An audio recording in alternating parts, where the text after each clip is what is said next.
Kalderetang baboy recipe, also known as pork caldereta recipe, is a Filipino stew dish.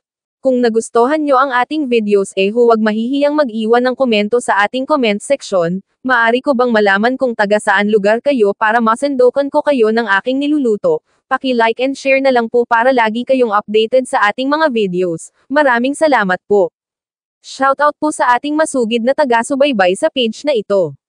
Sis D. Clutario, Sis Love Chat, Brother George Amoyen de Palog, Brother Rock TV, Sis Marlo Mix Vlog, Sis Mga Putahe Natin sa Kusina, Sis Marjorie, Brother Maki's Kitchen, Sis Clarizel Otoza Calles, Sis Lina Ramos Saison, Brother Malilay Motorcycle Parts, Accessories and Services, Sis Ana Song.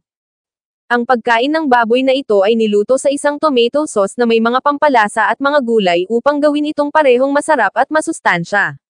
Kung naghahanap ka ng recipe ng stew na gagawin sa bahay, ang Filipino stew meal na ito ay isang magandang pagpipilian upang subukan at ilagay sa iyong menu. Ibahagi at tangkilikin ang pagkain. Mga sangkap, servings, 6. 1 kilo ng baboy, hiwain sa 1 hanggang 2 pulgadang cube. 1 tasang tomato sauce, Filipino style. 2 cups-arang tomato paste. 4 na cloves bawang, tinadtad. 1 malaking sibuyas, tinadtad. 2 tasang tubig, dagdagan pa kung kinakailangan. 1 kubo ng sabaw ng baboy o sabaw ng baka. Kalahati tasa atay kumalat. 2 patatas, mga cube. 2 carrot, wedges. 2 pula at berdeng bell pepper, hiniwa. 3 cups-arang mantika sa pagluluto. Salt at ground pepper, sa panlasa. Mga tagubilin. Paghahanda. Gupitin ang baboy sa 1 pulgadang mga cube. Itabi.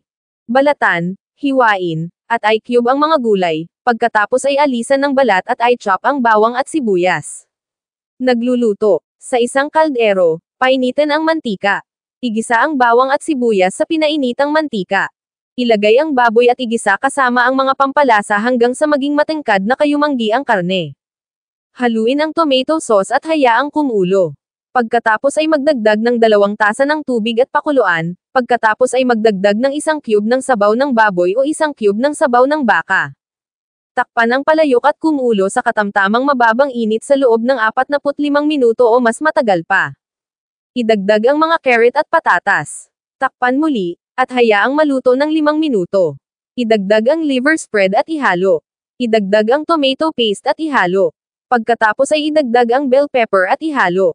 Timplahan ng asin at giniling na itim na paminta ayon sa panlasa.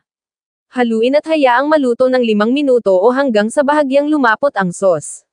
Tikman ito at ayusin ayon sa iyong kagustuhan.